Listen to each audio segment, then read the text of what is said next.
Hey everyone, welcome to this week's Tuesday market review. Hope everyone is doing okay, especially after last week's drop. A pretty brutal event across the market, mostly looking at, crypto. We saw a massive amount of liquidations, probably above the 40 billion, even though it says that it's only 20 billion recorded. I reckon the numbers was far higher than that. And to anyone that did get hit by that, I've been there, and it's a rough situation to be there. And for anyone that did get hit, then it's a rough situation to be in, but it's important to stay focused, do not make emotional decisions from this point, and hopefully today I can give you a good outlook for the rest of the week, and ideally for the rest of Q4, so let's get into the video.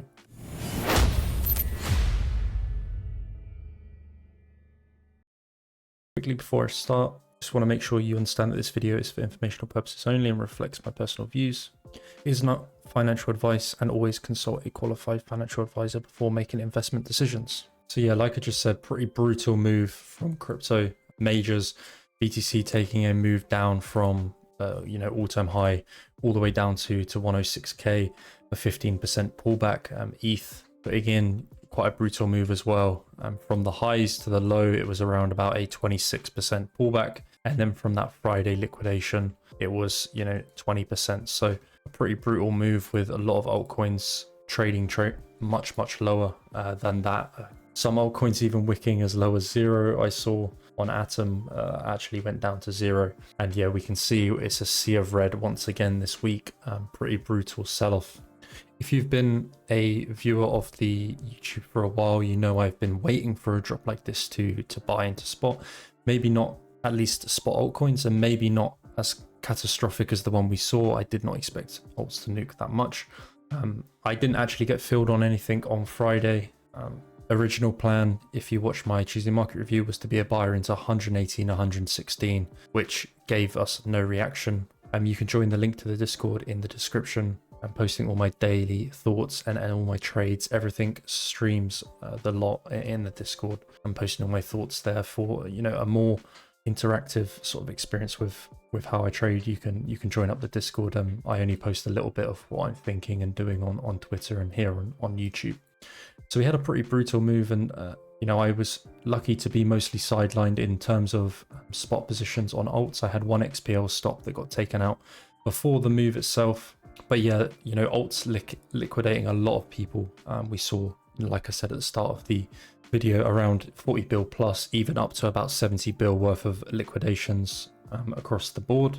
If we want to count liquidations, from Hyperliquid, and then real liquidations from Binance and Bybit could be like at least 2 or 3x.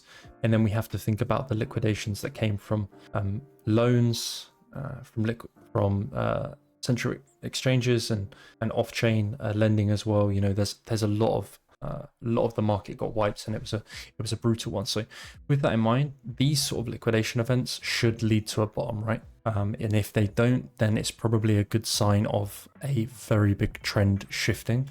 So we need to use that to our best ability right now. And as we can see, the BTC bounced, and it's starting to look like a bit of a complacency bounce, right? Which is not the best scenario.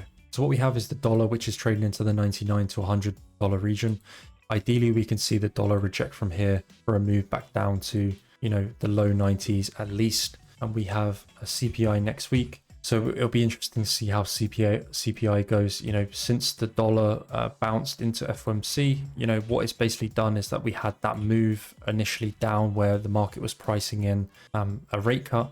And since FOMC, we've bounced basically all the way back up to where we originally broke down from, because the market was pricing in, and it's just basically gone back to that place where we originally was selling off from. So from here, it's very important that we see the dollars continue to break down, at least reject from here. Otherwise, it could be pretty catastrophic for the crypto market. And this recent dollar strength, along with other things like the gold strength and also like tariff talk from Trump again, this is all just reasons that lead to a chain reaction of events that can lead to a black swan like we did, right? I found out today that there was other things involved, like USDE, some sort of depeg on that front. So, things like that happen in these events, which leads to quite a huge cascade across the board. And again, it's just like a chain reaction of events. So what we are looking at here is BTC against gold, and also the 10-week lead on the M2 global supply. M2 global supply is blue. BTC is this dark orange and gold is this yellowy orange as well. So we've been trailing the M2 basically since January 2024. We can see that BTC has done pretty well to trail the M2 until we got to midsummer, where, you know, the M2 continued to rally, and now we can see gold is on an absolute tear, right? We can see that gold and silver has been trading really well, and this is most likely sucking liquidity out of the market, right? So again, we have to keep in mind the fact that right now probably isn't a lot of interest in risk towards crypto, and once we do see a cool off from gold and silver, maybe we can see that rotation back into crypto, and BTC start to catch up to gold and to the M2 and to silver, right? We are on support, and nothing has changed for me on the higher time frame side of things for BTC. Is, you know, I bought through summer. My average entry is around 112k for my spot position, and I have an invalidation below 106k if we fail to hold this support on BTC. You know, I've been very vocal about being bullish on BTC and buying BTC over the past year at least, if not longer, but specifically over summer, where I've been scaling into BTC spot.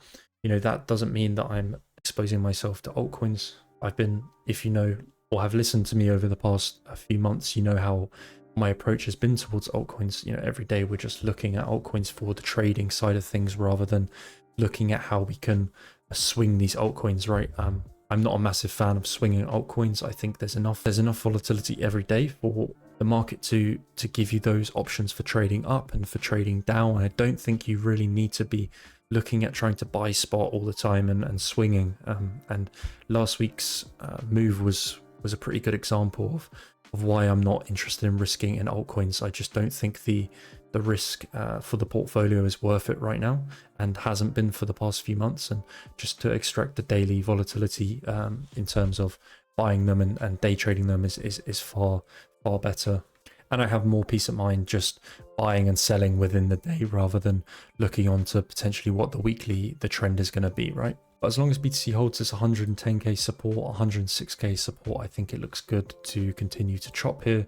You know, again, it is a very important place for BTC to hold this region. I'm fairly confident that if we deviate here, and if this turned out to be like a lower high and a complacency shoulder, and we start to close under 106, that we're going to shoot for this low, and maybe even as low as sort of like sub 90k further into the end of the year. And that would be my invalidation for my spot, because this is sort of like a midterm trade. I'm looking at selling towards like 140 to 160 plus by the end of the year. I'm going into Q1 and January. And personally, I'm not a fan of price if it starts to deviate above this range high like it is doing right now. Similar to what it done back in last cycle. I wouldn't want to, you know, we're sort of, if we did deviate like we did here above like a key high, you know, I could expect price to bleed out much lower. Again here, right, key support, deviated, closed below, and it continued to bleed out. If we look at current price, key highs, if we deviate here and we start to close below and bleed out, I'm not interested in being a buyer on BTC anymore. So right now, still spot long on BTC, and invalidation is below 106k for me. Holding on to some key values here: prime monthly val, August val, July val, all key places for BTC to continue to hold. Currently trading under the prior weekly val, which is not a great sign. Last week, that was a pretty difficult place for price to get back above. Also above the developing yearly value area high, if we start to accept back inside the developing yearly value, like so, and getting back below that 106k region, then we're going to be taking a trip to the yearly VWAP, and like I said, even as low as 90k towards that developing yearly value area low. Got some buy signals starting to come in on BTC. A bit of an intra-week long that I'm actually considering taking is a sweep into 109,500. If we get into 109,500 with a nice drive on the Z score and a good divergence down here, I would consider a long entry. The Coinbase pair actually has some ugly lows that I wouldn't mind sweeping, and that was formed. They were sort of like weekend lows that I wouldn't mind sweeping and taking out over the course of the week, and that could be a good option for a fresh swing long on BTC, at least for the day swing, in terms of like a 4 to 5%. Not necessarily a swing in the fact that I'm looking for like 122k, but a move back towards the developing weekly value. Ethereum, I've actually started buying spot. I've been buying spot since yesterday and filling into 3,900. I'm currently fully filled, And my invalidation is if the higher time frame fails to hold 3700. Overall, I quite like the reclaim on ETH. I think it was quite a nice reclaim, and again, a very, very important place for ETH to hold. If we do get down to like 3700 again and we start to get stuck under there, then I'm fairly sure we can consider this was a top for Ethereum, and we'll be targeting 3K by the end of the year. So from here, I think it's kind of like a must hold and a last bounce region for ETH to hold into this area and look at targeting fresh all-time high and then even much higher, right? What we have is this power of 3 setup for ETH, very similar to what we had back in June, where we had that range, deviation, reclaim, leg up, right? Got like a range, deviation, reclaim, looking for that leg up to, you know, take these highs, maybe even much higher. You know, it's a very important place for ETH to hold here, and I'm happy to be a buyer based on the significance of this level. It seems like a good place with a good risk reward, and just seems like a logical place to be an ETH buyer. Not only that, we're trading into the August value area low, the Q3 VWAP, the developing yearly value area high. And from here, I think if we can bounce, we can definitely take a trade back towards that 4,500 region on ETH. Majors are kind of the only thing I'm interested in right now in terms of positions. Altcoins, I'll talk a little bit about altcoins now to wrap things up, but I still don't have much interest on them until majors confirm that we are bottomed, right? So just to pick out a few altcoins right now that I want to highlight the structure on them, and the reason I'm not a massive fan of altcoins is just based on the bounce rate. We had these huge wicks on altcoins, massive wicks on altcoins, like huge liquidation wicks, and you know, if we can't V-shape off the back of these wicks, it's pretty poor. It's pretty weak. It means the market's very weak. Just take a look at XRP, for example. Right now, this is a pretty ugly retest for it. Ideally, XRP can bounce and get back above $3, and if it does, this is probably going to break out towards $4 and much higher. So exactly the same scenario. Liquidation wick all the way down into the 140s, bounced, and now we're stuck back under 210, right? Sol needs to get back above 210 for a chance at legging up. Otherwise, this just looks like a lower high, lower high, lower high. And we're going to be looking at backfilling a lot of this wick by the end of the year, right? So we need to see a better reclaim on something like Sol to have interest in it. Again, Hype, another coin, huge liquidation wick all the way back down to low 20s. And a strong bounce, but still under this key support area, right? That was a key support, and that's bearish retesting it. If Hype can get back above 40 and close above here, then we can look at position. Until then, I'm not that interested in Hype. And a lot of altcoins have this structure, right? What you want to see off these bounces is a V shape, right? Where we get this huge liquidation. It's a liquidation wick, right? Price bounces back up to the point it broke down from, and then we can continue. But what we're seeing right now is structure that looks a little bit like this, where they didn't even retest the breakdown, or structure that looks a little bit like this, where it did retest the breakdown, right? Or like a key level and it's stuck below it. So not the best reactions from altcoins right now.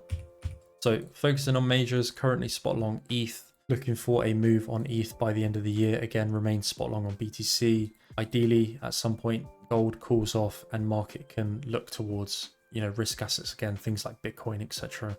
I'm just be a little bit cautious chasing altcoins, especially with everything going on with Trump and the tariffs. We've got that hyper liquid inside trader, clearly knows a lot about what's going on right now, and went short last night following before there eventually was another announcement from Trump towards tariffs, right? So I hope you guys have a good week. Don't go and make any emotional decisions this week. Focus on majors for now. Day trading altcoins if they give good setups, but do not force the market too much.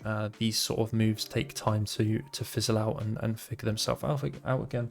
Link to join Discord is in the link below. Also, make sure you leave a like and subscribe if you've enjoyed the video, and sign up to use my ref link on Blofin, as I will be making a Telegram soon with alerts for my new VWAP system that I've been using. People that have used the referral code are going to get access to the bot in the Telegram, so that will be good. I'm looking forward to getting that finalized. Been working on it for a while now, so see you guys later, and stay safe. Bye bye.